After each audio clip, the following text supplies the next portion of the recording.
한국을 ATM기로 보셨겠죠? 그 오만한 판단이 당신들의 미래를 통째로 날려버렸습니다. 인도네시아 방산 거물의 뒤늦은 참회에 전 세계가 경악했습니다. 인니 당신들 지금 장난합니까? 불과 얼마 전까지도 그들은 한국의 온갖 무례를 저지르고 분담금을 깎고 심지어 기밀까지 빼돌리려 해놓고 이제 와서 다시 같이 해보자고요. 장난합니까? 발등에 불이 떨어진 인니 대통령이 모든 자존심을 버리고 서울로 달려왔습니다. 세계 방산 시장의 슈퍼스타로 떠오른 한국의 위상 앞에서 인니 대통령이 고개를 숙여야만 했던 충격적인 이유, 그리고 대한민국이 50년간 숨겨온 치밀한 복수의 실체까지 지금 시작합니다. 그 전에 잠깐 1초 만에 누를 수 있는 좋아요 버튼을 꾹 눌러주시면 영상 제작에 아주 큰 힘이 됩니다. 그럼 바로 시작하겠습니다. 카이저, 한국이 전투기를 만든다는 거 알고 있습니까? 새벽 2시 전화기 너머로 오래된 동료의 목소리가 들려왔습니다. 저는 웃었습니다. 아니, 비웃었다고 하는 게 정확하겠죠. 알고 있습니다. 그래서요? 우리한테 같이 만들자고 했습니다. 저는 침대에서 일어나 앉았습니다. 뭐라고요? 한국이 우리한테? 공동 개발입니다. 비용 분담하고 기술도 이전받고. 순간 머릿속에서 계산이 시작됐습니다. 25년간 방산 전략을 분석해온 저의 본능이 말하고 있었죠. 이건 기회가 아닙니다. 이건 함정입니다. 저는 전화기를 귀에서 떼고 잠시 생각했습니다. 한국, 빠른 나라죠. 반도체도 만들고 자동차도 만들고 배도 만듭니다. 하지만 전투기는 다릅니다. 전투기는 국가의 격이 필요한 물건이에요.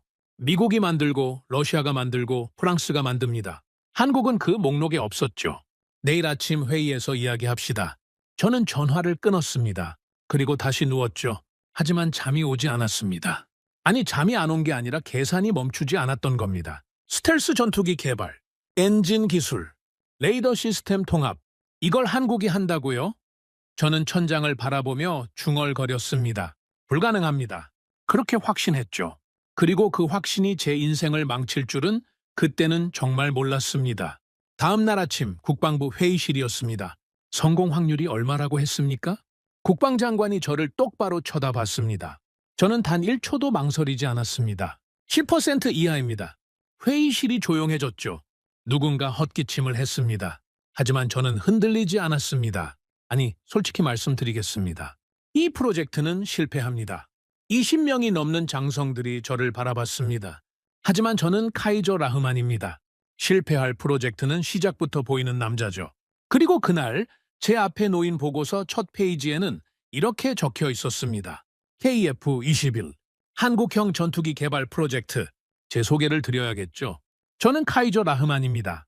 인도네시아 자카르타 출신이고 나이는 52입니다. 25년 동안 방산 전략만 파온 사람이에요.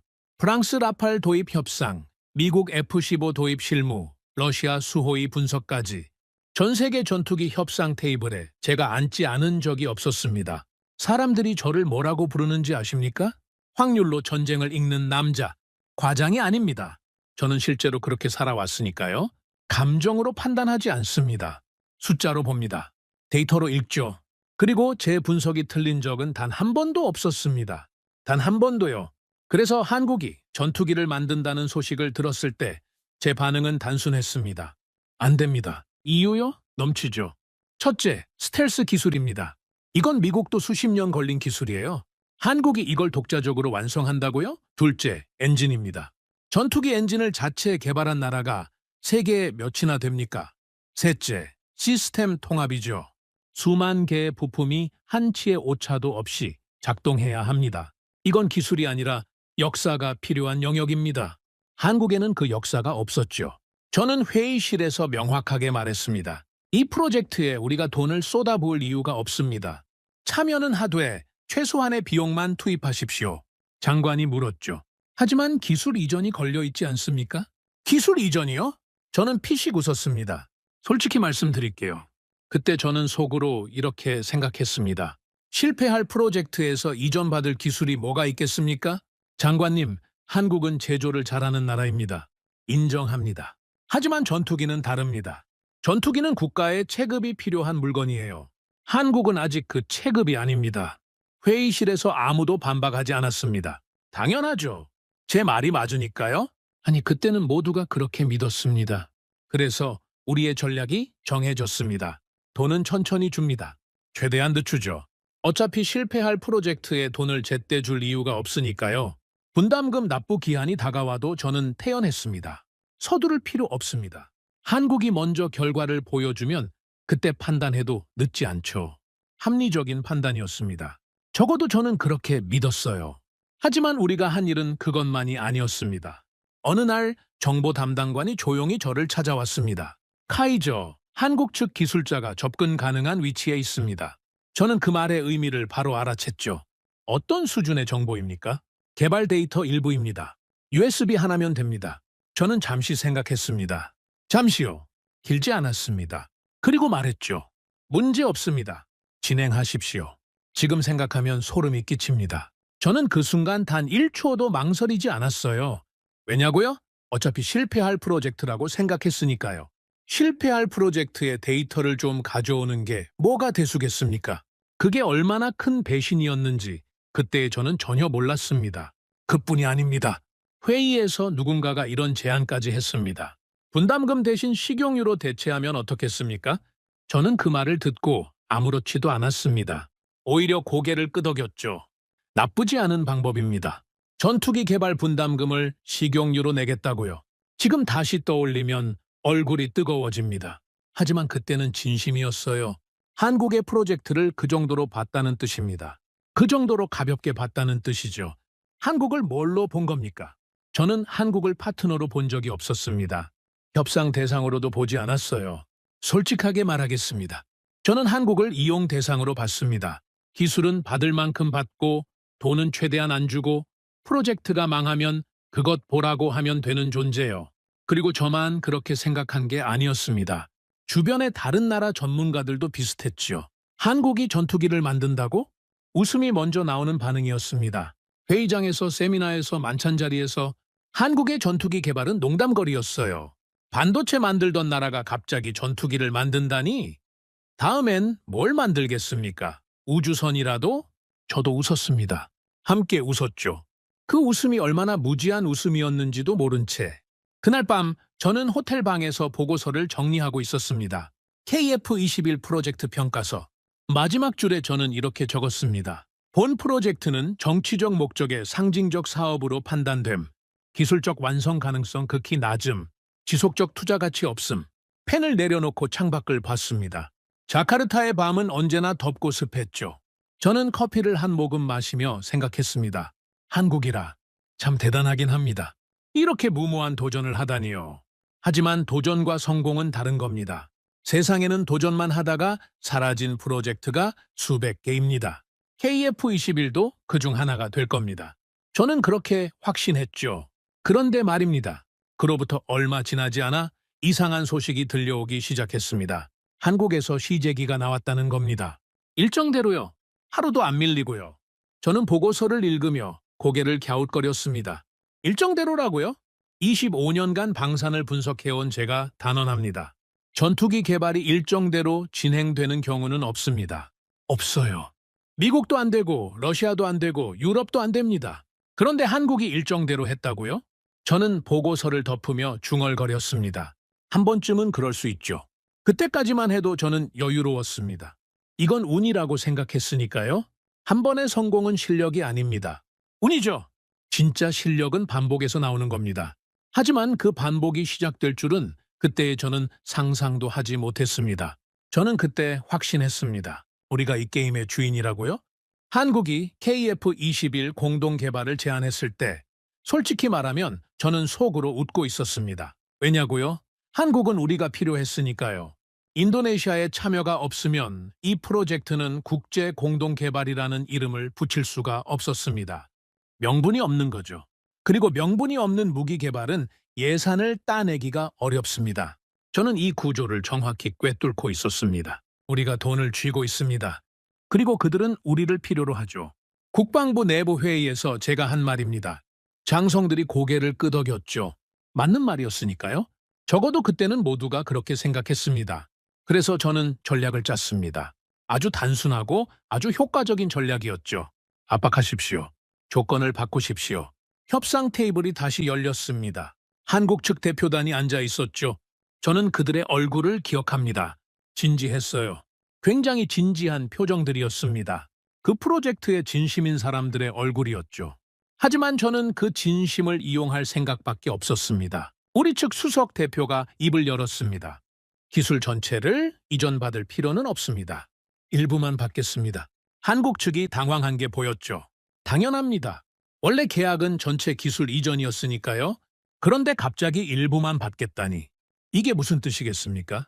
그 대신 분담금을 조정해 주십시오. 한국 측 대표가 물었습니다. 조정이라면 어느 정도를 말씀하시는 겁니까? 저는 옆에서 메모를 넘겼죠. 우리 측 대표가 그 숫자를 읽었습니다. 1조 원 감액입니다. 회의실 공기가 바뀌었습니다. 한국 측 실무진 한 명이 펜을 떨어뜨렸어요. 저는 그걸 봤습니다. 그리고 속으로 생각했죠. 흔들리고 있다고요. 1조 원 감액이라는 게 어떤 의미인지 아십니까? 전투기 개발에서 1조 원은 그냥 숫자가 아닙니다. 핵심 부품 수천 개의 제작비이고 테스트 수백 번의 비용이며 연구원 수천 명의 몇 년치 급여입니다. 그걸 줄이라는 거였죠. 협상은 길어졌습니다. 며칠이고 이어졌어요. 하지만 결과는 제 예상대로였습니다. 한국이 양보했습니다. 원래 인도네시아 분담률이 20%였죠. 그게 얼마까지 내려갔는지 아십니까? 7.5%입니다. 20에서 7.5로요. 거의 3분의 1 수준으로 떨어진 겁니다. 그날 저녁 우리 대표단은 호텔 식당에서 만찬을 했습니다. 분위기가 어땠냐고요? 축제였죠. 카이저, 우리가 해냈습니다. 수석 대표가 저에게 악수를 청했습니다. 저는 미소를 지으며 잔을 들었죠. 우리가 조건을 바꿨습니다. 처음부터 이렇게 했어야죠. 모두가 웃었습니다. 자신감에 차 있었어요. 우리는 승리한 겁니다. 20%를 7.5%로 만든 거니까요. 한국이 알아서 나머지를 채우겠죠. 그들이 만들고 싶은 전투기니까요. 우리는 적은 돈을 내고 기술은 받고 나중에 완성되면 사면 됩니다. 완벽한 전략이었습니다. 아니, 완벽한 착각이었죠. 하지만 그때 저는 몰랐습니다. 이 승리라는 게 얼마나 위험한 착각인지를요. 우리가 깎아낸 그 돈이 나중에 얼마나 큰 대가로 돌아올지를요. 승리감에 취한 우리는 여기서 멈추지 않았습니다. 오히려 더 대담해졌죠. 한국에만 매달릴 필요가 없습니다. 제가 국방장관에게 올린 보고서의 첫 문장이었습니다. 인도네시아는 선택하는 위치에 있습니다. 전 세계 전투기 시장에서 우리를 원하는 나라는 많습니다. 우리가 골라야 합니다. 장관이 흥미롭다는 듯이 물었죠. 구체적으로 어떤 나라를 말하는 겁니까? 저는 준비해둔 자료를 펼쳤습니다. 먼저 프랑스입니다. 라팔 42대 도입을 추진합니다. 라팔, 프랑스의 자존심이죠. 다쏘가 만든 전투기입니다. 성능도 검증되었고 실전 경험도 풍부하죠. 프랑스 측은 인도네시아 시장을 원하고 있었습니다. 우리가 손만 내밀면 달려올 준비가 되어 있었어요. 다음은 미국입니다. F-15EX 24대입니다. F-15, 설명이 필요 없는 전투기죠. 미국의 제공권 장악 능력을 상징하는 기체입니다. 미국도 인도네시아와의 거래를 원하고 있었습니다. 동남아시아에서 영향력을 유지해야 하니까요. 그리고 중국입니다. J-10C가 있습니다. 장관의 눈썹이 올라갔죠. 중국 전투기요. 가격 경쟁력이 있습니다. 무시할 수 없는 옵션이죠. 마지막으로 저는 러시아까지 언급했습니다. 수호이 35도 여전히 테이블 위에 있습니다. 프랑스, 미국, 중국, 러시아, 세계 4대 방산 강국이 우리 앞에 메뉴판처럼 펼쳐져 있었습니다. 저는 그 순간 정말로 느꼈습니다. 우리가 선택하는 쪽이라고요. 우리가 갑이라고요. 장관이 만족스러운 표정으로 말했습니다. 좋습니다. 전부 검토하십시오. 저는 고개를 숙여 인사했죠. 그리고 한국의 KF-21은요? 장관이 덧붙여 물었을 때 저는 아주 담담하게 대답했습니다. 보험입니다. 그 이상도 그 이하도 아닙니다. 필요하면 나중에 다시 꺼내면 되죠. 보험이라고 했습니다. 한 나라가 수십 년간 피와 땀을 쏟아 만들고 있는 프로젝트를 저는 보험이라고 불렀어요. 지금 생각하면 그 한마디가 얼마나 오만한 말이었는지 모릅니다. 하지만 그때는 정말로 그렇게 생각했습니다. 우리의 쇼핑은 본격적으로 시작됐습니다. 프랑스 파리로 출장을 갔습니다. 다쏘 본사에서 라팔 브리핑을 받았죠. 화려했습니다. 프랑스 사람들은 프레젠테이션을 정말 잘해요. 와인을 곁들인 만찬까지 준비했더군요. 우리 대표단은 환대를 받았습니다. 귀빈 대접이었죠. 인도네시아는 우리의 가장 중요한 파트너가 될 겁니다. 프랑스 측 대표가 그렇게 말했을 때 저는 속으로 웃었습니다. 그래요. 모두가 우리를 원하고 있었으니까요. 미국도 마찬가지였습니다. 워싱턴에서 국방부 관계자를 만났죠. FC-5EX의 성능 자료를 받았습니다. 놀라운 기체였어요. 하지만 가격도 놀라웠죠. 그래도 상관없었습니다. 우리는 여러 카드를 가지고 있었으니까요. 그리고 여기서 멈추지 않았습니다. 튀르키예에서 연락이 왔습니다. 정보 담당관이 보고했죠. 자체 전투기 개발 프로젝트에 인도네시아의 참여를 원한다고 합니다. 튀르키예까지요. 저는 흥분했습니다. 이건 기회가 겹치는 겁니다. 프랑스, 미국, 중국, 러시아에 이어 튀르키예까지 우리는 전 세계 방산 시장의 중심에 서 있었습니다. 저는 보고서를 정리하며 이렇게 적었습니다. 인도네시아는 현재 전 세계에서 가장 매력적인 방산 고객이다. 모든 옵션을 열어두고 최상의 조건을 확보할 것. 멋지지 않습니까? 글자 하나하나에서 자신감이 넘쳤죠. 저는 정말로 우리가 세상의 중심이라고 생각했습니다. 어느 날 저녁 동료들과 식사를 하는 자리에서 누군가 물었습니다. 카이저, 한국은 어떻게 할 겁니까? 저는 고기를 씹으며 대답했죠. 한국이요? 필요하면 다시 부르면 됩니다. 그래도 공동개발 파트너 아닙니까? 파트너요? 저는 웃었습니다. 파트너는 대등할 때 쓰는 말이죠. 한국은 지금 우리가 돈을 줘야 돌아가는 프로젝트를 하고 있는 겁니다. 우리가 빠지면 곤란한 쪽은 한국이에요. 우리가 아니라요. 동료들이 고개를 끄덕였습니다. 맞는 말이라는 표정이었죠. 그리고 저도 제 말이 맞다고 확신했습니다. 하지만 말입니다. 지금 돌이켜보면 저는 그때 결정적인 실수를 하고 있었습니다. 저는 한국이 어떤 나라인지 전혀 몰랐던 겁니다. 한국 사람들이 무시를 당했을 때 어떻게 반응하는지를요. 업신여김을 받았을 때 무엇을 하는 나라인지를요. 저는 그걸 계산에 전혀 넣지 않았습니다. 숫자에는 보이지 않는 것이었으니까요. 한국은 조용했습니다. 우리가 분담금을 깎았을 때도, 다른 나라 전투기를 쇼핑하고 다닐 때도 한국은 아무 말도 하지 않았어요. 항의도 없었고 불만도 표현하지 않았습니다. 저는 그 침묵을 약함이라고 해석했죠. 봤습니까? 한국은 아무 말도 못합니다. 우리가 얼마나 중요한지 알고 있는 거죠. 그렇게 말했습니다. 자신만만하게요. 하지만 그 침묵의 진짜 의미를 저는 한참 뒤에야 알게 됩니다. 한국은 약해서 침묵한 게 아니었습니다. 대답할 필요가 없었던 겁니다. 왜냐고요? 그들은 이미 답을 알고 있었으니까요. 자기들이 만들고 있는 것의 가치를요. 그게 완성되었을 때 세상이 어떻게 변할지를요. 우리는 가지고 놀고 있다고 생각했습니다. 한국을 카드 한 장 정도로 여기고 이리저리 돌려보고 필요하면 꺼내고 필요 없으면 서랍에 넣어두면 된다고 생각했죠. 하지만 실제로는 정반대였습니다. 가지고 놀리고 있던 건 우리 자신이었습니다. 우리가 프랑스에서 와인을 마시고 있을 때 한국은 엔진을 조립하고 있었습니다. 우리가 미국에서 브리핑을 받고 있을 때 한국은 테스트를 준비하고 있었죠. 우리가 중국과 러시아 사이에서 저울질을 하고 있을 때 한국은 한 발짝도 멈추지 않았습니다.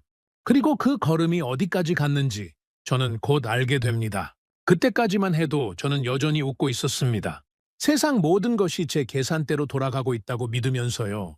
인도네시아는 선택하는 나라이고 한국은 선택당하는 나라라고 확신하면서요. 그 확신이 산산조각 나는 데는 그리 오래 걸리지 않았습니다. 이상한 일이 벌어지기 시작한 건 그로부터 몇 달 뒤였습니다. 그날도 저는 평소와 다름없이 사무실에 앉아 있었죠. 커피 한 잔을 앞에 놓고 각국 방산 동향 보고서를 훑고 있었습니다. 프랑스 라팔 납품 일정, 미국 F-35 수출 현황, 그런 것들이요. 그때 정보 담당관이 문을 두드렸습니다. 카이저, 한국에서 소식이 왔습니다. 저는 고개도 들지 않았죠. 뭔데요? KF-21 시제기 첫 비행이 성공했다고 합니다. 펜을 돌리던 손이 멈췄습니다. 하지만 딱 거기까지였어요. 놀라지 않았습니다. 시제기 첫 비행이라는 게 뭐 대단한 겁니까? 비행기가 하늘에 뜨는 건 기본 중의 기본이죠. 중요한 건 그 다음입니다. 실전 성능이고 무장 통합이고 체계 안정성이에요. 그래서요? 떴으면 됐죠. 다음 보고 올려주십시오. 저는 그렇게 넘겼습니다. 담담하게요. 아니 정확히 말하면 관심이 없었던 겁니다. 한 번 뜨는 거야 어렵지 않으니까요. 문제는 계속 뜨는 겁니다. 반복해서 안정적으로 실패 없이 뜨는 거요. 그게 진짜 실력이죠. 그런데 말입니다. 2주 뒤에 또 보고가 올라왔습니다. 카이저 두 번째 비행도 성공입니다. 저는 커피를 마시며 고개를 끄덕였죠.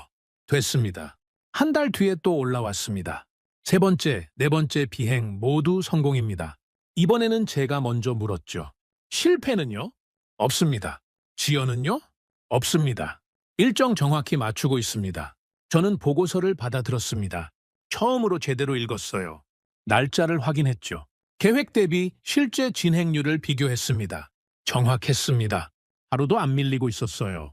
그래도 저는 동요하지 않았습니다. 이 정도는 있을 수 있는 일이니까요. 초반에 순조로운 프로젝트는 많습니다. 문제는 중반 이후에 터지죠. 복잡한 시스템을 통합하기 시작하면 반드시 문제가 나옵니다. 저는 그걸 25년간 지켜봐 왔으니까요. 아직 초반입니다. 지켜보면 됩니다. 제가 동료들에게 한 말입니다. 여유로웠죠. 아직은요. 그런데 그 여유가 점점 줄어들기 시작했습니다. 석 달이 지났습니다. 보고가 계속 올라왔죠. 5번째 비행 성공, 6번째 비행 성공, 7번째, 8번째 전부 성공이었습니다. 그리고 보고서 끝에 항상 같은 문장이 붙어 있었어요. 사고 건수 제로, 실패 건수 제로, 일정 지연 제로, 제로. 전부 제로였습니다. 저는 책상 위에 보고서를 내려놓고 안경을 벗었습니다. 눈을 비볐죠. 그리고 다시 읽었습니다. 숫자는 변하지 않았어요. 이건 좀 이상하지 않습니까? 제가 분석팀장에게 물었습니다. 팀장이 고개를 갸웃거렸죠. 어떤 부분이 이상하다는 말씀이십니까? 실패가 없다는 겁니다. 전투기 개발에서 실패가 한 번도 없다는 게 말이 됩니까? 팀장이 잠시 생각하더니 대답했습니다. 운이 좋은 걸 수도 있죠. 운이요? 저는 피식 웃었습니다. 하지만 그 웃음이 예전 같지 않았어요.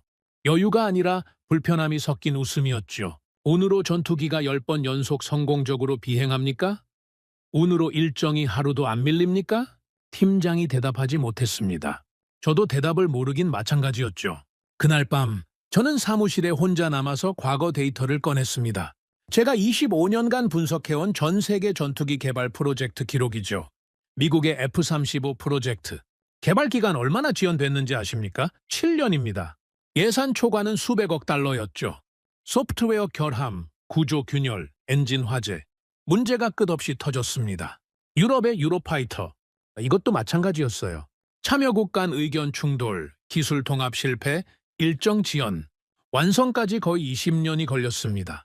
러시아의 수호이 57, 예산 부족, 엔진 결함, 시제기 추락 사고.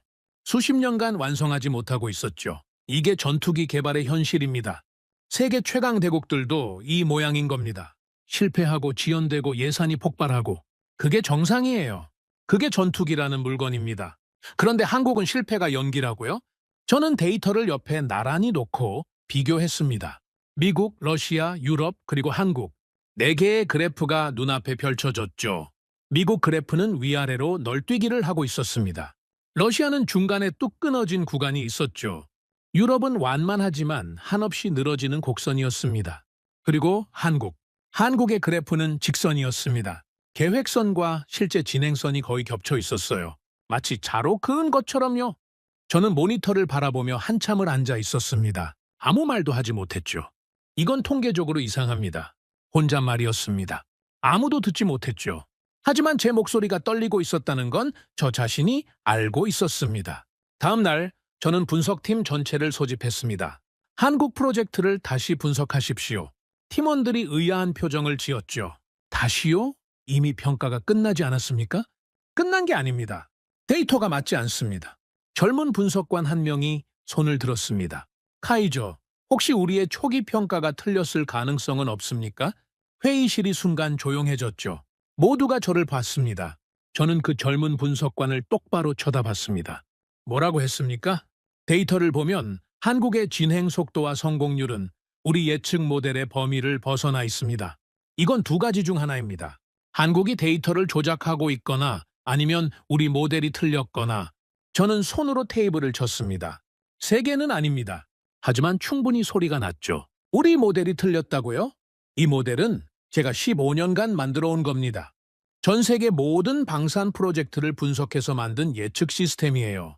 미국 프로젝트도 맞췄고, 러시아 프로젝트도 맞췄고, 유럽 프로젝트도 맞췄습니다. 그 모델이 틀렸다고요? 젊은 분석관이 움찔했습니다. 하지만 물러서지 않았어요. 카이저, 저는 데이터를 말씀드리는 겁니다. 감정이 아니라요? 그 한마디가 가슴에 꽂혔습니다. 데이터를 말한다고요. 감정이 아니라고요. 저는 25년간 감정을 배제하고 데이터만으로 판단해온 사람입니다. 그런 제게 감정이 아니라 데이터를 보라는 말을 듣다니요. 하지만 인정할 수 없었습니다. 아직은요.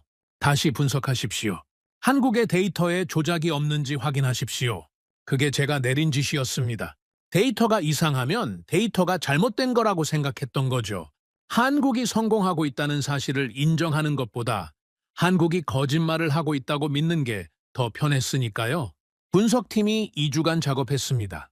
한국 측에서 공개된 자료, 국제감시기구의 보고서, 위성 촬영 데이터까지 전부 끌어모았죠. 그리고 결과가 나왔습니다. 카이저, 조작 흔적은 없습니다. 뭐라고요? 데이터는 사실입니다. 한국은 실제로 이 성과를 내고 있습니다. 저는 보고서를 받아들고 한 장 한 장 넘겼습니다. 페이지마다 같은 결론이었어요. 조작 없음, 실제 성과, 일정 준수, 실패 0. 보고서를 덮고 나서 저는 의자에 깊이 기대 앉았습니다. 천장을 바라봤죠. 자카르타의 오후 햇살이 창문으로 들어오고 있었습니다. 하지만 저에게는 그 햇살이 보이지 않았어요. 머릿속에서 하나의 질문이 맴돌고 있었습니다. 왜 실패가 없는 겁니까?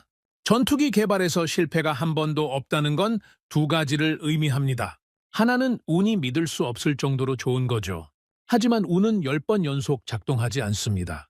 20번 연속은 더더욱 불가능하고요. 그러면 남는 건 하나입니다. 실력이라는 겁니다. 하지만 그 결론을 내리는 순간 제 25년간의 판단이 전부 무너지는 겁니다. 한국은 체급이 안 된다라고 했던 그 판단이요. 성공 확률 10% 이하라고 적었던 그 보고서가요. 전부 틀렸다는 뜻이 되니까요. 저는 그걸 받아들일 수 없었습니다. 이건 오래가지 않습니다. 제가 스스로에게 한 말이었죠. 지금은 순조로워 보여도 반드시 문제가 터집니다. 시스템 통합 단계에서, 무장 시험 단계에서, 양산 단계에서 어딘가에서 반드시 무너집니다. 그게 전투기 개발이니까요. 저는 그렇게 믿기로 했습니다. 아니, 그렇게 믿어야만 했습니다. 제 세계가 무너지지 않으려면요. 하지만 회의실 분위기는 확실히 달라져 있었습니다. 예전에는 한국 이야기가 나오면 웃음이 먼저였죠.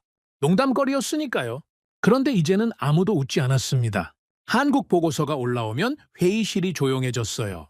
누군가 먼저 말하기를 기다리는 분위기였죠. 그 침묵이 저는 불편했습니다. 왜냐고요? 침묵은 두려움의 시작이니까요. 어느 날 퇴근길에 젊은 분석관이 저를 따라 나왔습니다. 복도에서 조심스럽게 말했죠.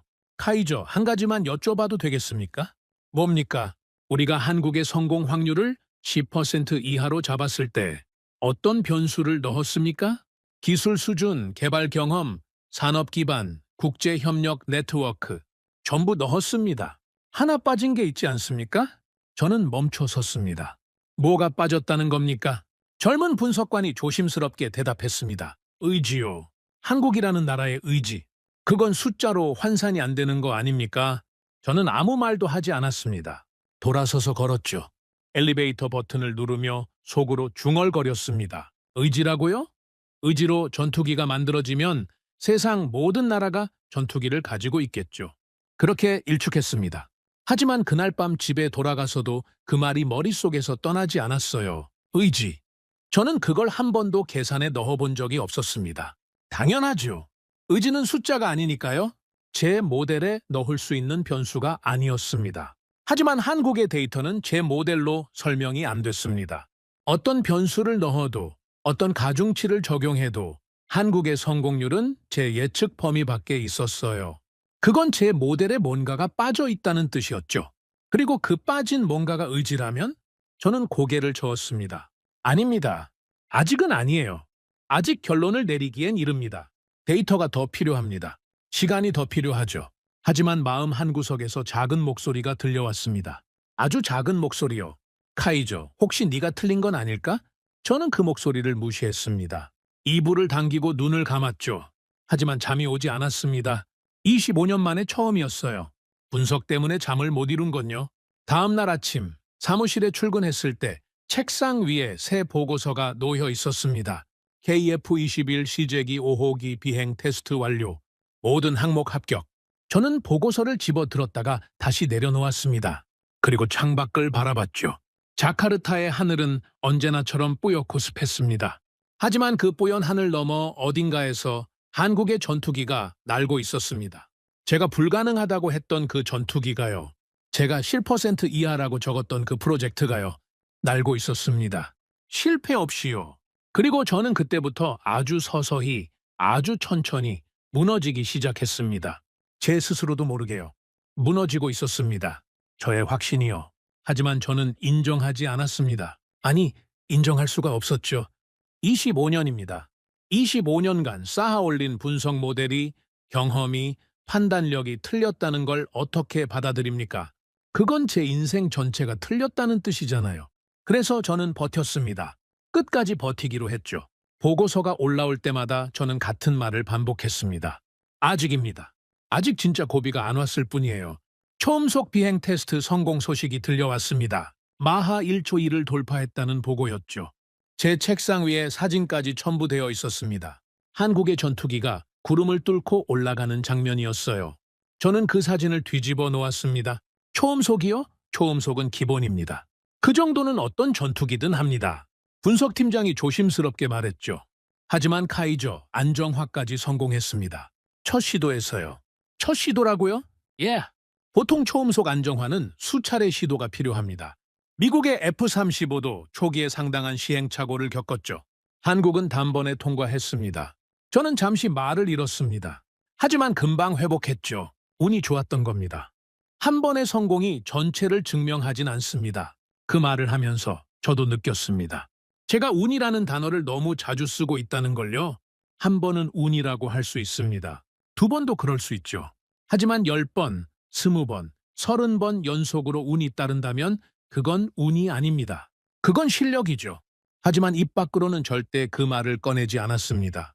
며칠 뒤 더 큰 소식이 날아왔습니다. KF-21 무장 장착 테스트 완료. 공대공 미사일 통합 성공. 무장 통합이라는 게 얼마나 어려운 건지 아십니까?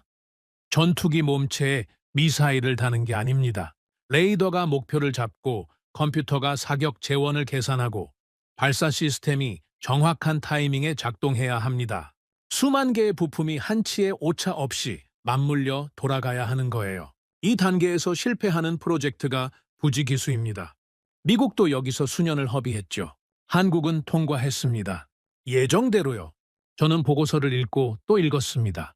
세 번째 읽을 때 손이 떨리고 있다는 걸 알아챘죠. 급히 보고서를 내려놓고 양손을 무릎 위에 올렸습니다. 떨림을 감추려고요.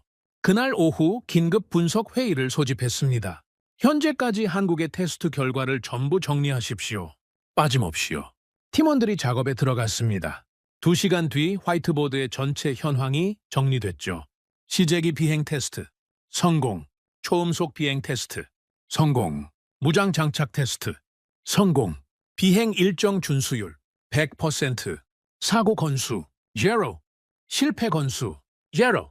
화이트보드 가득 채워진 그 글자들을 바라보는데 회의실이 너무 조용했습니다. 아무도 말을 하지 않았어요. 25년간 방산을 분석해온 사람들이 모여있는 자리에서 아무도 이 결과를 설명하지 못했습니다.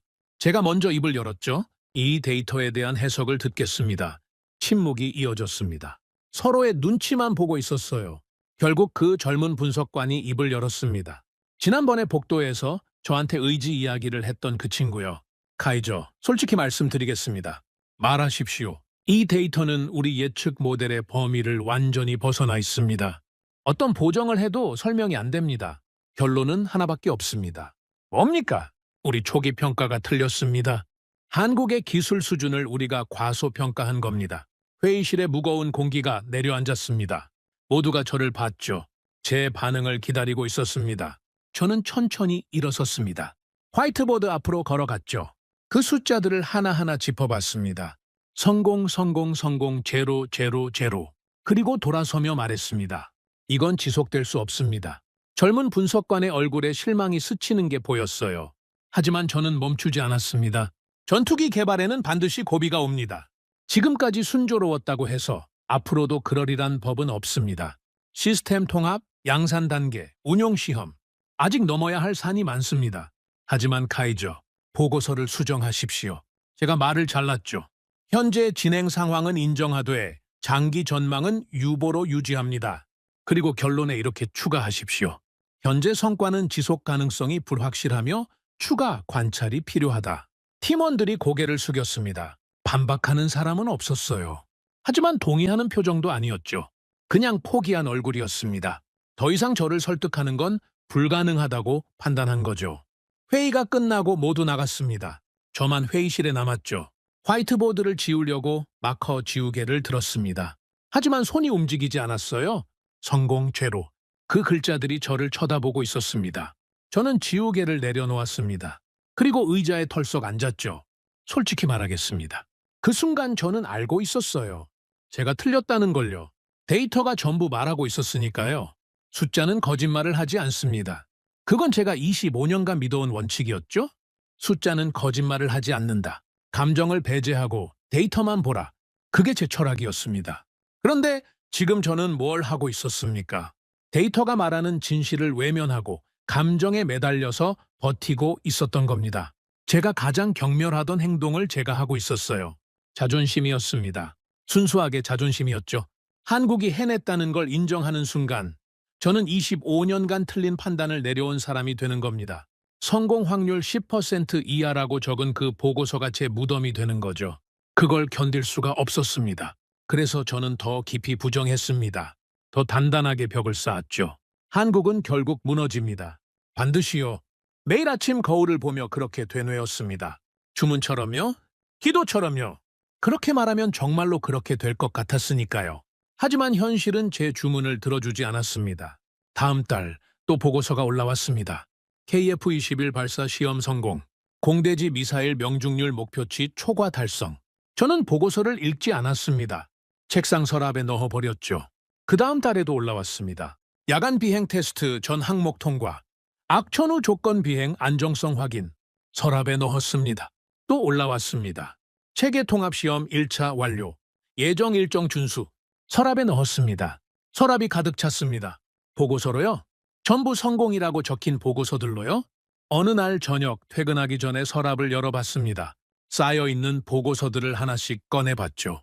날짜 순서대로 펼쳐놓았습니다. 처음 것부터 마지막 것까지 전부 같은 결론이었습니다. 저는 그 보고서들을 바라보며 오래도록 앉아 있었습니다. 사무실 불이 꺼져도 움직이지 않았죠. 어둠 속에서 보고서의 흰 종이만 희미하게 빛나고 있었습니다. 그때 깨달았습니다. 제가 서랍에 넣은 건 보고서가 아니었어요. 현실이었습니다. 제가 보고 싶지 않은 현실을 서랍에 밀어넣고 문을 닫아버린 겁니다. 하지만 서랍 속에서도 현실은 사라지지 않았죠. 오히려 쌓이기만 했습니다. 쌓이고 쌓이고 쌓여서 서랍이 닫히지 않을 지경이 된 거죠. 저는 보고서들을 다시 서랍에 넣었습니다. 억지로 문을 닫았죠. 그리고 사무실을 나왔습니다. 복도를 걸으면서 생각했습니다. 한국은 왜 실패하지 않는 겁니까? 이 질문이 매일 밤 저를 괴롭혔습니다. 잠들기 전에 떠오르고 새벽에 눈을 뜨면 가장 먼저 생각나는 질문이었죠. 왜 실패하지 않습니까? 전투기 개발은 실패하는 게 정상입니다. 미국도 실패합니다. 러시아도 실패하죠. 그게 이 분야의 법칙이에요. 그런데 한국만 그 법칙을 무시하고 있었습니다. 마치 다른 세계의 룰로 움직이는 것처럼요. 저는 한 가지 가능성만은 절대로 인정하고 싶지 않았습니다. 한국이 우리보다 뛰어나다는 가능성이요. 아니, 더 정확하게 말하겠습니다. 한국이라는 나라가 제가 생각했던 것과 완전히 다른 수준의 나라라는 가능성이요.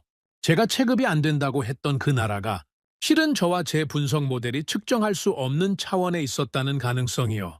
그걸 인정하면 저는 끝입니다. 그래서 버텼습니다. 이를 악물고 버텼죠. 결국 무너집니다.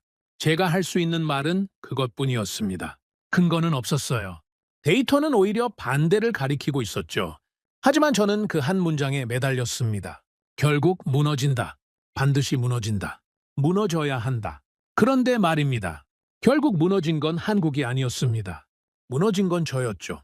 그리고 그 시작은 전혀 예상치 못한 곳에서 날아왔습니다. 한국이 아니라 중동에서요. 수천 킬로미터 떨어진 사막에서요. 그 소식을 처음 들었을 때 저는 제 귀를 의심했습니다. 중동이었습니다. 그 소식은 제가 예상한 방향이 아니었습니다.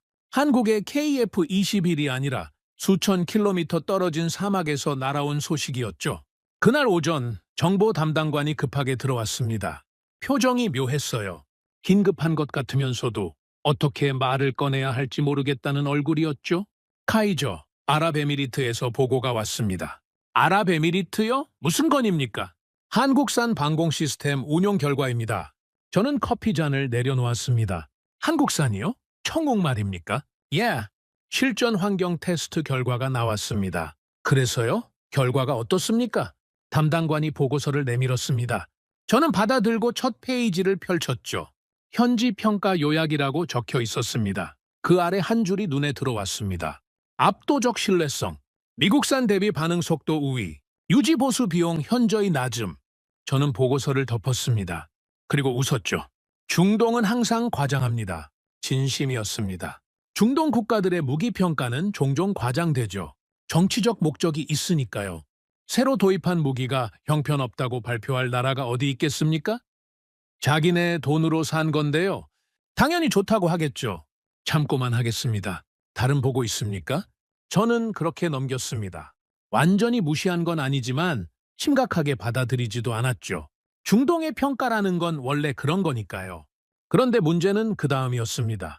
일주일 뒤 같은 보고가 또 올라왔습니다.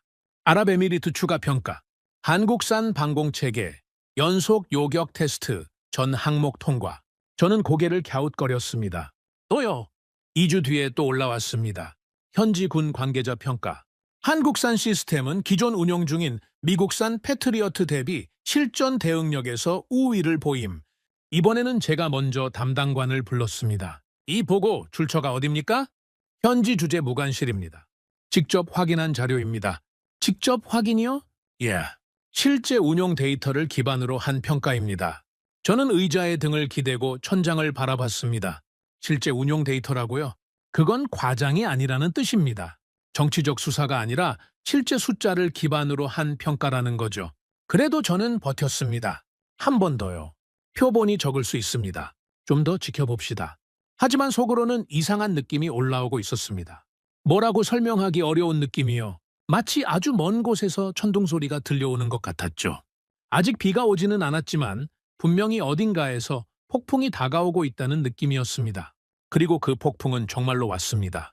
한 달 뒤 결정적인 자료가 들어왔습니다. 카이저, 이건 직접 보셔야 합니다. 분석팀장이 가져온 자료였습니다. 아랍에미리트가 자체적으로 실시한 비교 평가 자료였죠. 미국산, 유럽산, 그리고 한국산 방공 시스템을 동일 조건에서 테스트한 결과였습니다.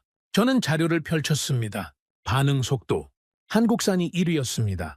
요격 정확도, 한국산이 1위였습니다. 시스템 안정성, 한국산이 1위였습니다. 유지 보수 비용, 한국산이 가장 낮았습니다. 4개 항목 전부였습니다. 전부 한국이 1위였어요. 저는 자료를 내려놓았습니다. 손이 떨리고 있었죠. 이번에는 감출 수가 없었습니다. 이게 사실입니까? 검증했습니다. 사실입니다. 미국산보다 빠르다고요? 패트리어트보다요? 데이터가 그렇게 나와 있습니다. 제 머릿속에서 뭔가가 무너지는 소리가 났습니다. 비유가 아닙니다. 정말로 귀에서 소리가 났어요. 윙 하는 소리요. 혈압이 올라간 건지 충격 때문인지 모르겠지만 그 순간 저는 멍해졌습니다. 미국산보다 빠르다고요? 미국입니다. 세계 최강의 군사 대국이요. 방산 기술의 정점에 있는 나라입니다. 그 미국의 방공 시스템보다 한국산이 낫다고요? 저는 자리에서 일어나 창가로 갔습니다. 유리창에 이마를 갖다 대고 눈을 감았죠. 차가운 유리가 이마에 닿았지만 머릿속은 뜨겁게 끓고 있었습니다.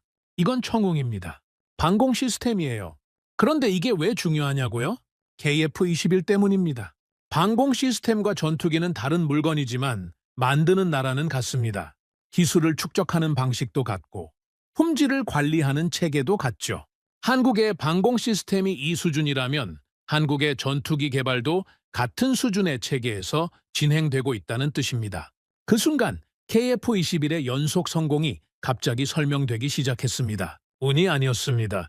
처음부터 운이 아니었던 겁니다. 저는 자리로 돌아와 앉았습니다. 그리고 서랍을 열었죠. 그동안 밀어 넣어뒀던 보고서들을 전부 꺼냈습니다. 책상 위에 펼쳐놓았어요. 시제기 비행 성공, 초음속 비행 성공, 무장 통합 성공, 야간 비행 성공, 악천후 비행 성공, 체계 통합 성공, 그리고 아랍에미리트 비교 평가, 한국산 1위, 전부 연결되어 있었습니다. 하나의 선으로요. 이건 기술이 아닙니다. 체계입니다. 그 생각이 머릿속을 관통했습니다. 국가 단위의 체계요. 하나의 무기를 잘 만든 게 아니라 무기를 만드는 시스템 자체가 완성되어 있다는 뜻이었습니다. 저는 컴퓨터를 켰습니다. 한국의 방산 수출 데이터를 검색했죠. 화면을 보는 순간 숨이 멎는 줄 알았습니다. K9 제주포, 세계 시장 점유율 1위, 폴란드, 호주, 이집트, 노르웨이, 전 세계가 사가고 있었습니다. K2 전차, 폴란드 1000대 이상 수출 계약, 유럽 최대 규모의 전차 도입 사업이었죠. FA-50 경전투기, 필리핀, 이라크, 태국, 실전 운용 국가가 계속 늘고 있었습니다. 그리고 천궁, 아랍에미리트에서 미국산을 이긴 그 방공 시스템이요. 화면을 스크롤하는 제 손가락이 점점 느려졌습니다. 데이터가 너무 많았어요. 한국의 방산 수출 실적이 도대체 언제 이렇게 커진 겁니까? 저는 25년간 방산을 분석해온 사람입니다. 그런데 이걸 몰랐어요. 아니, 몰랐다기보다는 보지 않았다는 게 정확하겠죠. 한국을 체급이 안 되는 나라라고 단정 지어버렸으니까요. 관심의 대상이 아니었던 겁니다. 그게 얼마나 큰 실수였는지 그 순간 온몸으로 느꼈습니다. 밤이 깊어지고 있었습니다. 사무실에는 저 혼자 남아 있었죠. 모니터 불빛만이 제 얼굴을 비추고 있었습니다. 저는 의자를 뒤로 밀고 두 손으로 얼굴을 감쌌습니다. 그리고 처음으로 공포를 느꼈습니다. 공포라고 하면 이상하게 들리실 수도 있겠죠. 전투기 이야기를 하는데 무슨 공포냐고요. 하지만 저에게는 진짜 공포였습니다. 제가 두려웠던 건 한국이 아닙니다. 한국의 기술이 아니에요. 제가 두려웠던 건 제 판단이었습니다. 25년간 틀린 적이 없다고 믿어온 제 분석이, 제 모델이, 제 경험이 한순간에 의미 없는 것이 될 수 있다는 공포요. 성공 확률 10% 이하라고 적은 그 보고서가 얼마나 터무니없는 문서였는지 온 세상이 알게 될 거라는 공포요. 그리고 더 무서운 건 이겁니다. 제 판단을 믿고 인도네시아가 행동했다는 거예요. 분담금을 줄인 것도, 기술 유출을 시도한 것도, 다른 나라 전투기를 쇼핑하고 다닌 것도 전부 제 분석에 기반한 결정이었습니다. 제가 한국은 실패한다고 했으니까 그렇게 한 거죠. 그런데 한국이 실패하지 않으면 어떻게 됩니까? 그러면 우리가 한 모든 행동이 돌이킬 수 없는 실수가 되는 겁니다. 파트너를 배신하고 약속을 어기고 신뢰를 저버린 행동들이 전부 부메랑이 되어 돌아오는 거죠. 그 생각이 등줄기를 타고 내려갔습니다. 차가웠어요. 한여름 자카르타의 밤인데도 소름이 돋았습니다. 저는 모니터를 끄지 못하고 다시 화면을 봤습니다. KF-21의 테스트 기록이 화면 가득 펼쳐져 있었죠. 그 옆에는 아랍에미리트의 비교 평가 자료가 있었고, 그 아래에는 한국의 방산 수출 실적 그래프가 오른쪽 위를 향해 치솟고 있었습니다. 세상이 움직이고 있었습니다. 한국이 만든 무기를 세계가 사기 시작한 겁니다. 그것도 가격이 싸서가 아니에요. 성능이 좋아서요. 신뢰할 수 있어서요. 약속을 지키니까요. 약속을 지킨다. 그 단어가 가슴을 찔렀습니다. 왜냐고요? 우리는 약속을 지키지 않았으니까요. 분담금 약속을 어기고 계약을 무시하고 기밀을 빼돌리려 했으니까요. 한국은 약속을 지키며 무기를 만들었고 세계는 그 약속을 인정하기 시작했습니다. 그리고 우리는 약속을 깨뜨리며 쇼핑을 하고 다녔죠. 누가 이기겠습니까? 답은 이미 나와 있었습니다. 새벽 3시 저는 사무실을 나왔습니다. 복도에 아무도 없었죠. 제 구두 소리만 울렸습니다. 엘리베이터를 기다리면서 벽에 기대섰습니다. 다리에 힘이 없었어요. 25년입니다. 25년간 저는 확률로 세상을 읽어왔습니다. 숫자를 믿었죠. 데이터를 신뢰했습니다. 감정은 배제하고 논리만으로 판단해왔어요. 그게 제 자부심이었습니다. 제 존재 이유였죠. 그런데 그 25년의 확신이 이 한순간에 흔들리고 있었습니다. 아니, 흔들리는 정도가 아니었어요. 무너지고 있었습니다. 한국이라는 나라가 제 모델 바깥에 있었습니다. 제 계산으로는 설명이 안 되는 나라였어요. 체급이 안 된다고 했는데 체급을 넘어섰고 기술이 부족하다고 했는데 기술이 세계 최고 수준에 도달했고 실패한다고 했는데 실패하지 않았습니다. 엘리베이터가 도착했습니다. 문이 열렸죠. 저는 안으로 들어가며 중얼거렸습니다. 이건 우리가 알던 수준이 아닙니다. 그 말이 텅 빈 엘리베이터 안에서 울렸습니다. 아무도 듣지 못했지만 그건 제가 처음으로 한국을 인정한 순간이었습니다. 하지만 인정한다고 해서 해결되는 건 아무것도 없었습니다. 오히려 더 무서운 질문이 기다리고 있었죠.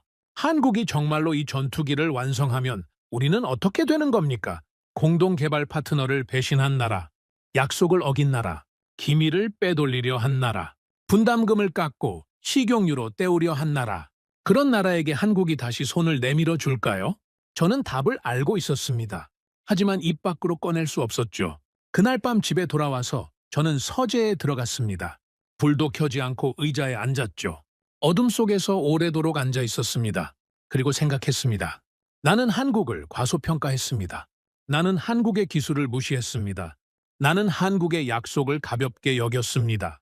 그리고 그 판단에 국가의 미래를 걸었습니다. 이 네 문장이 머릿속에서 반복됐습니다. 몇 번이고 몇 번이고요. 마치 벽에 못을 박듯이 한 글자 한 글자가 제 안에 박혀 들어갔습니다. 하지만 후회할 시간은 없었습니다. 왜냐고요? 한국은 멈추지 않고 있었으니까요. 저의 후회와 상관없이 KF-21은 하루하루 완성에 가까워지고 있었습니다. 괴물처럼요. 멈출 수 없는 괴물처럼요. 그리고 그 괴물이 완성되는 날 모든 게 끝난다는 걸 저는 알고 있었습니다. 잠을 잘 수가 없었습니다. 아랍에미레이트 비교평가 자료를 본 그날 이후로 저는 매일 밤 뒤척였습니다. 눈을 감으면 숫자가 보였어요. 반응 속도 1위, 요격 정확도 1위, 시스템 안정성 1위, 전부 한국이었죠. 그 숫자들이 어둠 속에서 빛나면서 저를 조롱하고 있었습니다. 그러던 어느 새벽이었습니다. 시계를 보니 4시였죠. 또 잠에서 깬 겁니다. 저는 침대에 누운 차에 천장을 바라보다가 갑자기 벌떡 일어났습니다. 더 이상 이렇게는 안 됩니다. 피하면 안 됩니다. 서랍에 넣어두면 안 돼요. 제대로 봐야 합니다. 한국이라는 나라를 처음부터 다시 봐야 합니다. 저는 서재로 들어갔습니다. 컴퓨터를 켜고 의자에 앉았죠. 그리고 검색창에 한 줄을 입력했습니다. 한국 방위산업 발전 역사. 화면이 바뀌었습니다. 자료가 쏟아져 나왔죠. 저는 처음부터 읽기 시작했습니다. 한 줄도 빠뜨리지 않고요. 그리고 저는 곧 깨달았습니다. 제가 얼마나 무지했는지를요. 한국의 방위산업이 언제 시작됐는지 아십니까? 1970년대입니다. 그때 한국은 뭐가 있었겠습니까? 가난한 나라였죠. 전쟁이 끝난 지 20년밖에 안 된 나라였습니다. 산업 기반도 부족했고 기술력은 말할 것도 없었어요. 그런데 그때부터 시작한 겁니다. 총을 만들고 탄약을 만들고 장갑차를 만들었죠. 아무것도 없는 데서요. 기술이 없으면 배웠고 부품이 없으면 만들었습니다. 실패했습니까? 당연히 실패했죠. 수도 없이 실패했습니다. 하지만 멈추지 않았어요. 실패하면 원인을 찾았습니다. 고쳤습니다. 다시 만들었죠. 또 실패하면 또 고쳤습니다. 그게 10년이 됐고 20년이 됐고 30년이 됐습니다. 저는 화면을 스크롤하면서 연도별 기록을 따라갔습니다. 마치 한 편의 영화를 보는 것 같았어요. 1980년대 한국은 K1 전차를 만들었습니다. 자국산 전차의 시작이었죠. 완벽하지 않았습니다. 문제도 있었어요. 하지만 만들어냈습니다. 1990년대 K9 자주포 개발이 시작됐습니다. 자주포라는 게 뭔지 아십니까? 스스로 움직이면서 포를 쏘는 장비입니다. 이걸 잘 만들려면 차체 기술, 포 기술, 사격 통제 기술이 전부 합쳐져야 하죠. 한국은 이걸 해냈습니다. 그리고 K9이 지금 어떻게 됐는지 아십니까? 세계에서 가장 많이 팔리는 자주포가 됐습니다. 폴란드가 샀고, 호주가 샀고, 이집트가 샀고, 노르웨이가 샀습니다. 인도도 샀죠. 세계의 군사 강국들이 줄을 서서 사가는 자주포입니다. 2000년대 K2 전차가 등장했습니다. K1의 후속이죠. 이건 수준이 달랐습니다. 세계 최고 수준의 전차로 평가받았어요. 그리고 폴란드가 1000대 이상 계약했습니다. 유럽 국가가 아시아 전차를 1000대 이상 산다는 게 무슨 의미인지 아십니까? 그건 기술을 인정했다는 뜻입니다. 아무리 싸도 성능이 안 되면 1000대를 사지 않아요. 저는 화면에서 눈을 떼지 못했습니다. 커피가 식어가는 것도 몰랐죠. 자료를 읽으면 읽을수록 하나의 패턴이 보였습니다. 실패, 학습, 개선, 성공, 그리고 다시 도전. 이게 반복되고 있었습니다. 수십 년 동안요. 총에서 시작해서 장갑차로, 장갑차에서 전차로, 전차에서 자주포로, 자주포에서 경전투기로, 경전투기에서 방공 시스템으로 한 단계 한 단계 올라가고 있었어요. 한 번도 건너뛴 적이 없었습니다. 그리고 그 계단의 꼭대기에 있는 것이 바로 KF-21이었습니다. 저는 모니터를 바라보며 손을 떨었습니다. 이번에는 감출 생각도 하지 않았어요. 이건 하루아침에 만들어진 기술이 아니었습니다. 50년입니다. 한국은 50년 동안 쌓아 올린 겁니다. 한 발짝 한 발짝, 한 번의 실패마다 한 걸음씩 전진하면서요. 총에서 시작해서 전투기까지 올라온 겁니다. 그런데 저는 그걸 모르고 뭐라고 했습니까? 성공 확률 10% 이하, 50년을 쌓아온 나라에게 저는 성공 확률 10%라고 적었습니다. 한 번도 제대로 들여다보지 않고요. 한국이라는 이름만 보고 체급이 안 된다고 단정짓고 불가능하다고 선을 그어버린 겁니다. 저는 의자에서 일어나 방안을 서성거렸습니다. 가슴이 답답했어요. 숨이 제대로 쉬어지지 않았습니다. 그때 하나의 생각이 머릿속을 관통했습니다. KF-21이 실패하지 않는 이유. 그건 KF-21만의 이야기가 아니었습니다. 한국은 이미 수십 년간 실패를 다 겪었던 겁니다. 총을 만들 때 실패했고, 전차를 만들 때 실패했고, 자주포를 만들 때 실패했죠. 그 모든 실패를 거치면서 배운 겁니다.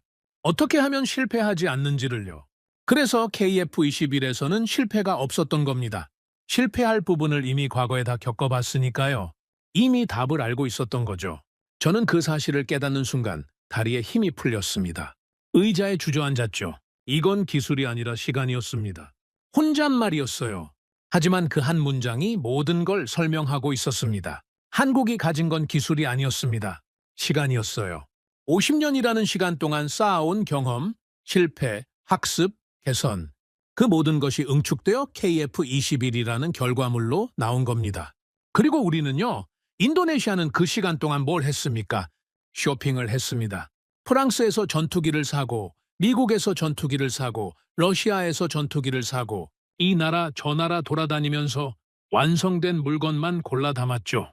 직접 만들어 본 적이 없었습니다. 실패해 본 적도 없었어요. 한국은 실패하면서 배웠고, 우리는 실패를 피하면서 아무것도 배우지 못했습니다. 그 차이가 50년 뒤에 이렇게 나타난 겁니다. 한국은 전투기를 만들고 있고 우리는 전투기를 사러 다니고 있죠. 한국은 선택받는 나라가 되었고 우리는 선택해야 하는 나라로 남아 있습니다. 하지만 가장 아픈 건 그게 아니었습니다. 가장 아픈 건 신의였습니다. 저는 한국의 수출 기록을 다시 봤습니다. K9을 산 나라들, K2를 산 나라들, FA50을 산 나라들, 그 나라들이 한국을 선택한 이유가 뭘까 살펴봤죠. 성능이요? 물론 좋았습니다. 가격이요? 경쟁력이 있었죠. 하지만 반복적으로 나오는 평가가 있었습니다. 약속을 지킨다. 납기를 맞춘다. 계약대로 이행한다. 신의였습니다. 한국은 약속한 날짜, 약속한 품질로, 약속한 수량을 납품했습니다. 계약서에 적힌 대로요. 그게 당연한 거 아니냐고요? 아닙니다. 방산업계에서 계약대로 이행하는 건 당연한 게 아닙니다. 미국도 지원하고 러시아도 지원하고 유럽도 지원합니다. 방산 납기 지원은 업계의 관행이나 다름없어요. 그런데 한국은 지켰습니다. 한 번도 빠짐없이요. 그게 신뢰가 된 겁니다. 한국이 만든 건 무기만이 아니었어요. 신뢰를 만든 겁니다. 그리고 우리는 그 신뢰를 짓밟았죠. 분담금을 안 냈습니다. 약속한 돈을 안 줬어요. 기한을 넘기고 금액을 깎고 식용유로 때우려고까지 했습니다. 기밀을 빼돌리려 했죠. 공동개발 파트너의 기술을 USB에 담아서 가져오려고까지 한 겁니다. 그 순간 저는 서재 바닥에 무릎을 꿇을 뻔했습니다. 우리가 한 일이 선명하게 보였습니다. 한국이 50년간 쌓아온 것과 우리가 5년간 무너뜨린 것이 대비되면서요. 한국은 신뢰를 쌓고 우리는 신뢰를 깨뜨렸습니다. 한국은 약속을 지키고 우리는 약속을 무시했죠. 누가 이기겠습니까? 답은 처음부터 정해져 있었던 겁니다. 저는 컴퓨터를 끄지 못하고 화면 앞에 앉아 있었습니다. 새벽 4시에 시작한 검색이 아침 8시가 되도록 끝나지 않았어요. 4시간 동안 한국의 방위산업 역사를 훑어본 겁니다. 그 4시간이 제 25년을 뒤집어 놓았습니다. 출근 시간이 됐지만 저는 움직일 수가 없었습니다. 몸이 무거웠어요. 마치 납덩이를 삼킨 것 같았죠. 결국 사무실에 전화를 걸어 오전 회의를 취소했습니다. 카이저, 괜찮으십니까? 목소리가 안 좋습니다. 비서의 말에 저는 짧게 대답했죠. 좀 쉬겠습니다. 하지만 쉰 게 아닙니다. 쉴 수가 없었어요. 머릿속이 폭풍이었으니까요. 오후가 되어서야 겨우 사무실에 나갔습니다. 책상에 앉자마자 분석팀장을 불렀죠. 새로운 보고서를 준비하십시오. 팀장이 의아한 표정을 지었습니다. 어떤 내용입니까? 한국 방위산업 전체 분석입니다. KF-21만이 아니라 한국의 방산 역사 전체를요. 무기 체계별 발전 과정, 수출 실적, 기술 수준 변화 전부 넣으십시오. 전체를요? 그건 상당한 시간이 걸립니다. 일주일 드리겠습니다. 팀장이 나간 뒤 저는 혼자 앉아서 생각했습니다. 이제 어떻게 해야 합니까? 데이터는 명확했습니다. 한국은 실패하지 않을 겁니다. KF-21은 완성될 겁니다. 그리고 완성되는 순간 우리의 모든 배신이 대가를 치르게 되겠죠. 하지만 그 사실을 누구에게 말할 수 있겠습니까? 장관에게요? 제가 25년간 틀렸습니다라고요? 대통령에게요? 한국을 무시한 전략이 전부 잘못이었습니다라고요? 입이 떨어지지 않았습니다. 진실을 알면서도 말하지 못하는 게 이렇게 고통스러운 줄 몰랐어요. 창밖으로 자카르타의 오후 햇살이 쏟아지고 있었습니다. 거리에는 사람들이 오가고 차들이 달리고 있었죠. 평범한 오후였습니다.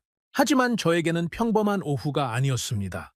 50년을 쌓아온 나라와 그 50년을 무시한 사람, 그 사이의 격차가 얼마나 되는지 저는 그날 처음으로 이해했습니다. 그리고 그 격차는 돈으로도, 협상으로도, 어떤 전략으로도 모을 수 없다는 것까지요. 물 수 있는 건 단 하나였습니다. 시간뿐이었죠. 하지만 우리에게는 그 시간이 없었습니다. 우리가 쇼핑을 하는 동안 한국은 50년을 앞서갔으니까요. 그 50년을 어떻게 따라잡겠습니까? 불가능했습니다. 제가 한국의 전투기 개발을 불가능하다고 했듯이 이번에는 우리가 한국을 따라잡는 것이 불가능한 겁니다. 그 아이러니가 저를 짓눌렀습니다. 저는 책상 위에 팔을 올리고 이마를 묻었습니다. 그리고 조용히 중얼거렸죠. 우리는 그들의 시간을 따라갈 수 없습니다. 그 한 문장이 회의실이 아닌 텅 빈 사무실에서 울렸습니다. 아무도 듣지 못했어요. 하지만 그건 사실이었습니다. 가장 잔인한 종류의 사실이었죠. 그리고 그 사실이 현실로 닥치는 데는 그리 오래 걸리지 않았습니다. 그로부터 일주일 뒤 분석팀장이 보고서를 가져왔습니다. 한국 방위산업 전체 분석 보고서입니다. 요청하신 대로 무기 체계별 발전 과정, 수출 실적, 기술 수준 변화 전부 포함되어 있습니다. 두꺼웠습니다. 200페이지가 넘었죠? 저는 그 보고서를 받아들고 사무실 문을 닫았습니다. 전화기도 꺼놨어요. 아무도 들어오지 말라고 했죠. 그리고 첫 페이지를 펼쳤습니다. 읽기 시작한 건 오전 9시였습니다. 고개를 들었을 때는 해가 져 있었어요. 9시간을 쉬지 않고 읽은 겁니다. 커피도 안 마시고 화장실도 안 가고요. 그만큼 빠져들었습니다. 아니, 빠져든 게 아닙니다. 빠져나올 수가 없었던 겁니다. 보고서는 한국의 방산 역사를 연도별로 정리하고 있었습니다. 저는 이미 대략적인 흐름은 알고 있었죠. 하지만 이번에는 달랐습니다. 숫자가 있었어요. 구체적인 숫자요. K9 주포 개발 시작은 1989년이었습니다. 첫 양산까지 10년이 걸렸죠. 그 10년 동안 얼마나 많은 시행착오가 있었는지 보고서에 상세히 적혀 있었습니다. 포신 균열, 차체 진동, 사격 통제 오류, 수백 가지 문제가 터졌어요. 그런데 한국은 그 수백 가지 문제를 하나하나 다 잡았습니다. 한 건도 빠뜨리지 않고요. 그리고 결과가 어떻게 됐습니까? 세계에서 가장 많이 팔리는 자주포가 됐죠. K2 전차, 1990년대 후반에 개발이 시작됐습니다. 파워팩이라는 핵심 부품이 문제였죠. 엔진과 변속기를 하나로 합친 장치인데 이걸 만들 수 있는 나라가 세계에 몇 안 됩니다. 한국은 이걸 독자 개발하려다 처음에 실패했어요. 성능이 안 나왔죠. 그래서 포기했을까요? 아닙니다. 다시 했습니다. 또 실패했습니다. 또 다시 했습니다. 몇 년을 그렇게 반복했죠. 그리고 결국 해냈습니다. 독자 파워팩을 완성한 겁니다. 보고서를 읽으면서 저는 계속 같은 패턴을 발견했습니다. 실패합니다. 분석합니다. 고칩니다. 다시 도전합니다. 성공합니다. 그리고 다음 단계로 올라갑니다. 이 과정이 50년 동안 반복된 겁니다. 멈추지 않고요. 저는 보고서 여백에 메모를 했습니다. 한국 무기체계의 발전 순서를요. 소총, 장갑차, 전차, 야주포, 함정, 잠수함, 경전투기, 방공 시스템, 그리고 그 끝에 KF-21이 있었습니다. 이걸 보는 순간 모든 것이 명확해졌습니다. KF-21은 시작이 아니었습니다. 끝이었어요. 아니, 끝이라기보다는 완성이었죠.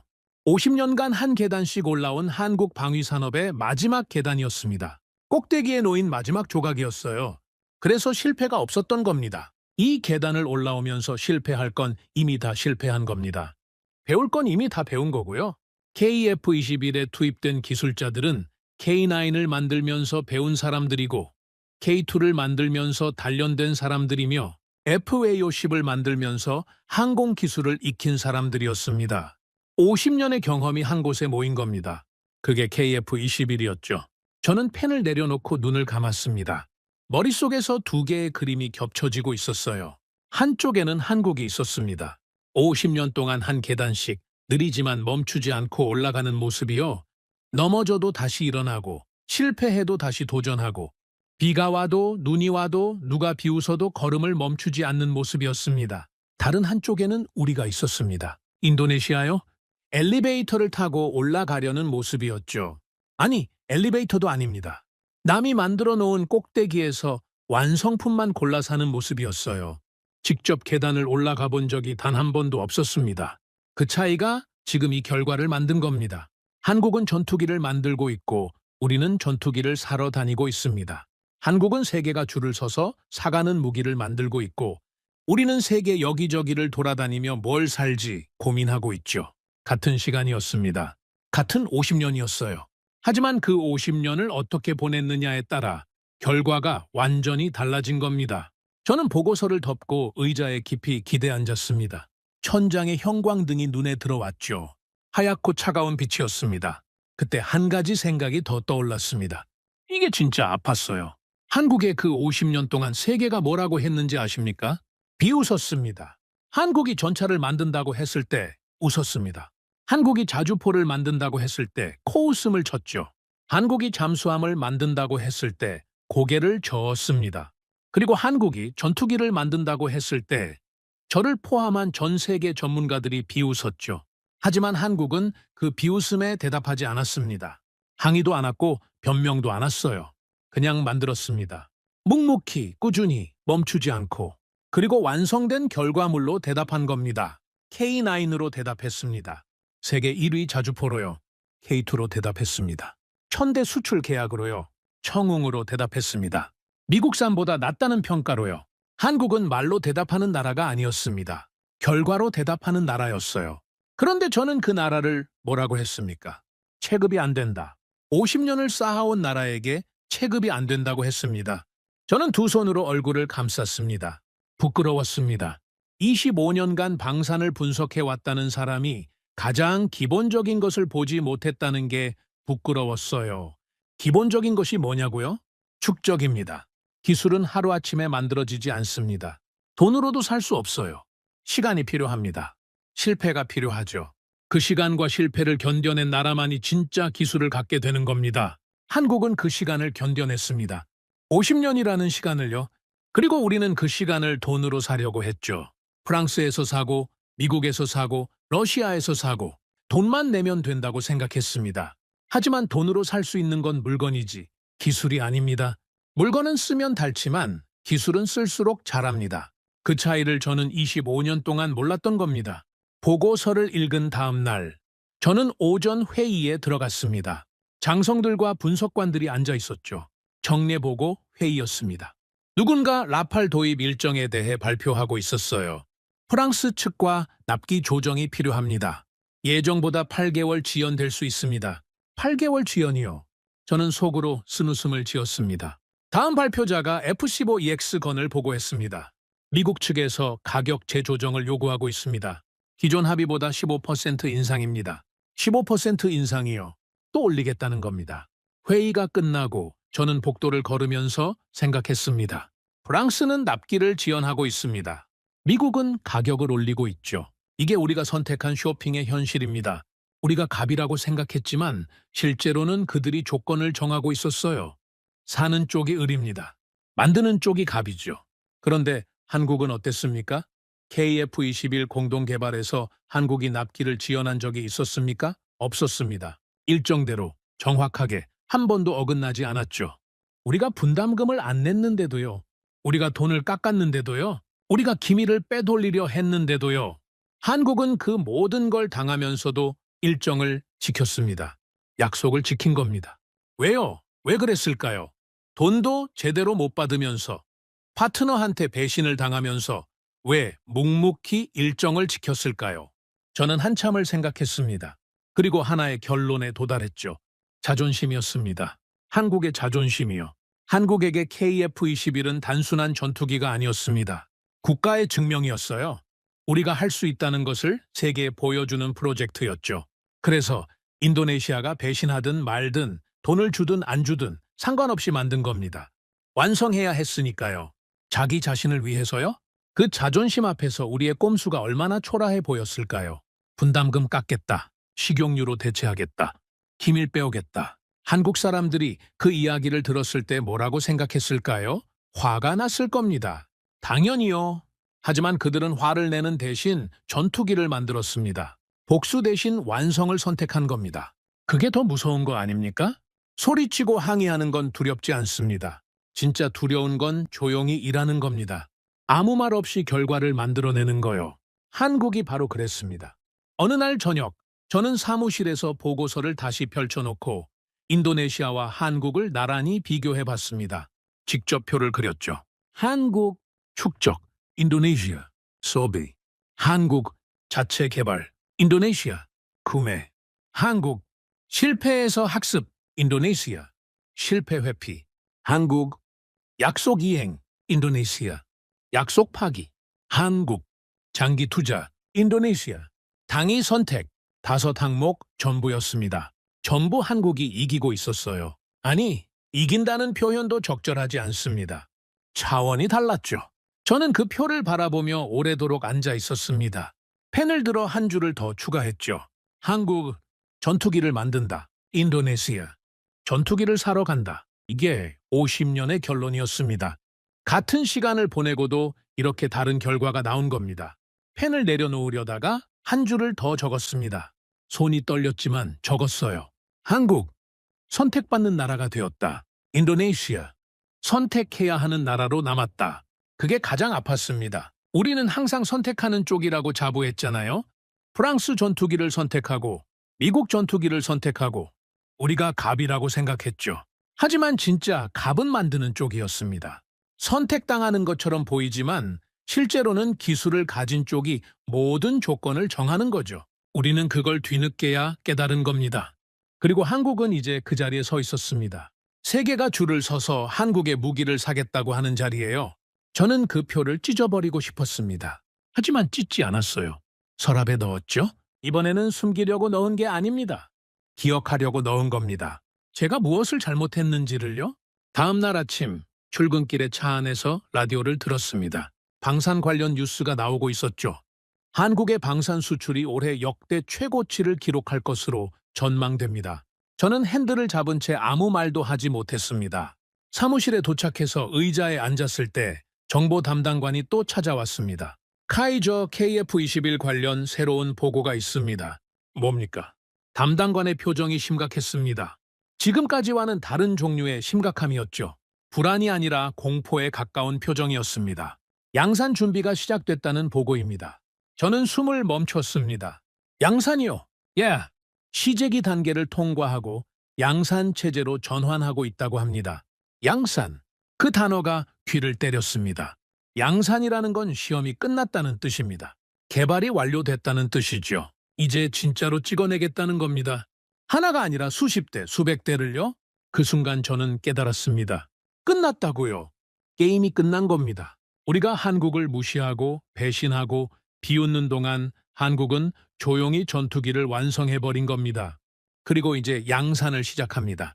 저는 보고서를 받아들지 않았습니다. 받아들 필요가 없었어요. 이미 결론을 알고 있었으니까요. 나갈 때 문 닫아 주십시오. 담당관이 나간 뒤 저는 한참을 앉아 있었습니다. 아무것도 하지 않았어요. 아무 생각도 나지 않았습니다. 아니, 생각이 너무 많아서 아무것도 정리가 안 됐다는 게 맞겠죠. 창밖에서 자카르타의 소음이 들려왔습니다. 경적 소리, 사람들 목소리, 바람 소리. 하지만 제 귀에는 다른 소리가 들리고 있었습니다.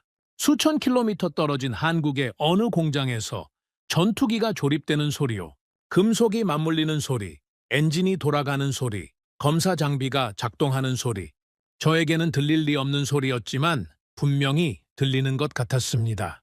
괴물이 완성되고 있었습니다. 그리고 그 괴물이 세상에 나오는 순간 모든 것이 뒤바뀔 겁니다. 양산 1호기가 공개된 날, 저는 사무실에서 생중계를 봤습니다. 화면 속에 전투기 한 대가 서 있었습니다. KF-21. 제가 불가능하다고 했던 그 전투기가 양산 라인에서 완성되어 나온 겁니다. 시제기가 아닙니다. 진짜 실전 배치용 전투기였어요. 카메라가 기체를 천천히 비추고 있었습니다. 매끄러운 동체, 날카로운 날개, 스텔스 설계가 적용된 표면. 아름다웠습니다. 아니, 아름답다는 말로는 부족했어요. 압도적이었습니다. 미국, 러시아, 프랑스, 이 세 나라만의 영역이라고 믿었던 곳에 한국이 당당히 올라선 겁니다. 세계에서 8번째로 초음속 전투기를 독자 개발한 나라, 그게 한국이었습니다. 한국 관계자들이 박수를 치고 있었죠. 환호하는 사람들도 있었습니다. 기술자들이 서로 얼싸안고 있었어요. 어떤 사람은 울고 있었습니다. 50년의 꿈이 눈앞에서 현실이 된 순간이었으니까요. 하지만 저는 그 환호가 들리지 않았습니다. 화면만 바라보고 있었어요. 입술이 바짝 말라 있었죠. 해냈습니다. 혼잣말이었습니다. 아무도 없는 사무실에서요. 그들은 정말로 해냈습니다. 그 전투기가 서 있는 모습을 보면서 저는 한국이라는 나라가 도대체 어떤 나라인지 처음으로 느꼈습니다. 전쟁으로 폐허가 된 땅에서 시작한 나라입니다. 70년 전에는 총 한 자루 만들 기술이 없었죠. 원조를 받아야 살 수 있는 가난한 나라였습니다. 그런 나라가 지금 초음속 전투기를 자기 손으로 만들어서 활주로에 세워놓은 겁니다.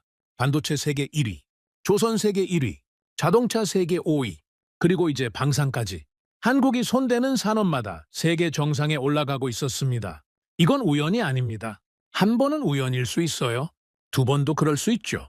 하지만 모든 분야에서 반복적으로 정상에 오른다면 그건 국가 자체의 역량이 다른 겁니다. 국민의 저력이 다른 거예요. 그 순간 전화기가 울렸습니다. 국방부였죠. 긴급회의 소집이었습니다. 회의실에 들어갔을 때 분위기가 장례식장 같았습니다. 아무도 웃지 않았어요. 장관의 얼굴이 굳어 있었죠. 참모들도 고개를 숙이고 있었습니다. 상황을 보고하십시오. 장관이 말했습니다. 정보 담당관이 일어섰죠. 한국이 KF-21 양산 1호기를 공개했습니다. 그리고 동시에 몇 가지 조건 변경을 통보해 왔습니다. 조건 변경이요? 기술 이전 범위가 대폭 축소됩니다. 핵심 기술은 제외된다고 합니다. 회의실이 술렁였죠. 그리고 시제기 제공권도 무산됐습니다. 현지 생산 권한도 재검토 중이라고 합니다. 장관의 주먹이 테이블 위에서 떨리고 있었습니다. 개발 데이터 접근도 제한됩니다.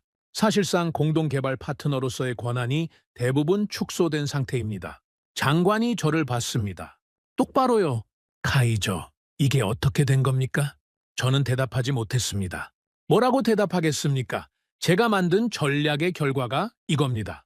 한국을 무시하고 돈을 안 주고 기밀을 빼돌리려 한 결과가요. 한국이 보복한 게 아닙니다. 한국은 당연한 결정을 한 겁니다. 약속을 지키지 않는 파트너에게 핵심 기술을 줄 나라가 어디 있겠습니까? 인도네시아 국기도 빠졌습니다. 담당관이 마지막으로 덧붙였죠. 양상이 동체에 원래 인도네시아 국기가 들어가기로 되어 있었습니다. 공동개발국이니까요.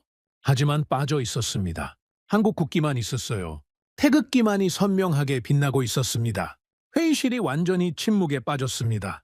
그 침묵 속에서 저는 생각했습니다. 우리가 이걸 자초한 겁니다. 한국 국기 옆에 나란히 붙어 있어야 할 우리 국기를 우리 스스로의 손으로 떼어낸 겁니다. 이어서 다른 보고가 올라왔습니다. 더 나쁜 소식이었죠. F-15EX 도입건이 무산될 가능성이 높습니다. 장관의 얼굴이 하얗게 변했습니다. 무슨 소리입니까? 미국 측에서 최종 가격을 재조정했는데 우리 예산 범위를 크게 초과합니다. 추가 협상이 난항을 겪고 있습니다. 프랑스 라팔도 마찬가지였습니다. 가격 합의가 계속 미뤄지고 있었죠. 중국 전투기는 정치적 부담 때문에 진행이 어려웠고 러시아는 상황이 더 복잡했습니다. 우리가 자랑스럽게 펼쳐놨던 메뉴판이 하나씩 닫히고 있었습니다. 프랑스 문이 닫히고 미국 문이 닫히고 러시아 문이 닫혔죠. 쇼핑을 하고 다녔지만 정작 살 수 있는 게 없었던 겁니다. 그리고 우리 곁에 있던 한국은 이제 더 이상 우리를 기다려줄 이유가 없었죠. 왜요? 한국에게는 줄을 서서 기다리는 나라가 넘쳐나고 있었으니까요. 폴란드가 기다리고 있었습니다. 사우디아라비아가 기다리고 있었죠. 이라크, 말레이시아, 페루까지. 세계 각국이 한국의 무기를 사겠다고 줄을 서고 있었습니다. 한국은 이제 고르는 입장이었어요. 누구에게 팔지를 선택하는 입장이요. 그 자리가 원래 우리 자리였습니다. 우리가 고르고, 우리가 선택하고, 우리가 갑이었죠. 그런데 그 자리를 한국이 차지한 겁니다. 아니, 한국이 빼앗은 게 아닙니다. 우리가 스스로 내준 거예요. 회의실 공기가 무거웠습니다. 숨을 쉬기가 힘들 정도로요. 그때 장관이 한마디를 했습니다. 대통령께서 직접 한국을 방문하시겠다고 하셨다. 모두가 고개를 들었죠. 대통령이 직접 간다고요. 협상을 다시 열겠다는 뜻입니다. KF-21 참여 조건을 복원하기 위해서요. 장관이 저를 다시 봤습니다. 카이저, 협상 전략 보고서를 준비하십시오. 저는 고개를 숙였습니다. 네, 라고 대답했죠. 하지만 속으로는 알고 있었습니다. 이건 협상이 아닙니다. 협상이라는 건 양쪽이 대등할 때 성립하는 겁니다. 우리는 더 이상 대등하지 않았어요. 한국은 전투기를 완성했고 세계가 줄을 서서 사겠다고 하고 있습니다. 우리가 없어도 아무 문제가 없는 거죠. 오히려 우리가 한국이 필요한 상황이 된 겁니다. 선택하는 쪽과 선택당하는 쪽이 완전히 뒤바뀌었습니다. 우리가 갑이라고 믿었던 그 자리에 한국이 서 있었고 우리는 을이 되어 있었습니다. 보고서를 쓰기 위해 사무실에 돌아왔지만 한 글자도 쓸 수가 없었습니다. 펜을 들면 손이 떨렸어요. 뭘 쓰겠습니까? 우리가 가진 카드가 뭐가 있습니까? 아무것도 없었습니다. 그날 밤 저는 서재에서 오래도록 앉아 있었습니다. 불도 켜지 않고요. 어둠 속에서 지난 몇 년간의 일들이 필름처럼 지나갔습니다. 새벽 2시에 걸려온 전화, 성공 확률 10% 이하라고 적은 보고서, 1조 원을 깎으라던 협상, 식용유로 대금을 때우자던 제안, USB에 기밀을 담아오라던 지시, 프랑스에서 마신 와인, 미국에서 받은 브리핑, 한국은 필요하면 다시 부르면 된다던 제 말, 전부 제 입에서 나온 것들이었습니다. 제 판단이었고 제 전략이었고 제 선택이었죠. 그리고 그 모든 선택이 지금 이 결과를 만들었습니다. 저는 카이저 라흐만입니다. 확률로 전쟁을 읽는 남자라고 불렸죠. 하지만 저는 확률만 봤습니다. 신뢰는 보지 못했어요. 숫자만 읽었습니다. 사람은 읽지 못했죠. 한국은 숫자 너머에 있는 나라였습니다. 확률로 설명되지 않는 나라였어요. 전쟁의 폐허에서 일어나 반도체를 만들고 자동차를 만들고 배를 만들고 이제 전투기까지 만드는 나라. 세계가 불가능하다고 할 때마다 가능하게 만들어버리는 나라. 비웃음을 받을 때마다 결과로 대답하는 나라. 그런 나라를 저는 체급이 안 된다고 했습니다. 부끄럽습니다. 25년간 세계 방산을 분석해왔다는 사람이 눈앞에서 역사를 만들고 있는 나라를 알아보지 못했으니까요. 지금 인도네시아 대통령이 한국으로 향하고 있습니다. 하지만 저는 압니다. 이것은 협상이 아닙니다. 이미 끝난 선택을 되돌리려는 마지막 시도라는 것을요. 우리는 한국을 시험했다고 생각했습니다. 하지만 시험당한 것은 우리였습니다. 우리의 신의가 시험당했고 우리는 보기 좋게 떨어졌죠. 저는 평생을 후회하며 살 것입니다. 단 몇 번의 선택, 그 몇 번의 오만한 판단이 우리가 가질 수 있었던 미래를 완전히 바꿔버렸으니까요. 한국은 약속을 지켰고 우리는 그 약속을 가볍게 여겼습니다. 한국은 시간을 쌓았고 우리는 시간을 낭비했습니다. 한국은 실패할 때마다 다시 일어섰고 우리는 실패가 두려워 도전조차 하지 않았습니다. 한국이라는 나라를 한 문장으로 말하라면 저는 이렇게 대답하겠습니다. 불가능을 모르는 나라. 아닙니다. 불가능을 알면서도 해내는 나라. 그게 한국입니다. 그리고 그런 나라를 적으로 돌린 저는 이 시대 가장 어리석은 전략가로 기억될 것입니다. 그게 이 이야기의 결론입니다. 오늘의 사연은 여기까지입니다. 구독과 좋아요는 영상 제작에 아주 큰 힘이 됩니다. 지금까지 감동테라스 저는 소희였습니다. 오늘도 우리 구독자님들의 가정에 따뜻한 행복이 가득하시길 진심으로 바라겠습니다. 긴 영상 끝까지 시청해주셔서 정말 감사합니다. 내일 더 좋은 이야기로 찾아뵙겠습니다. 감사합니다.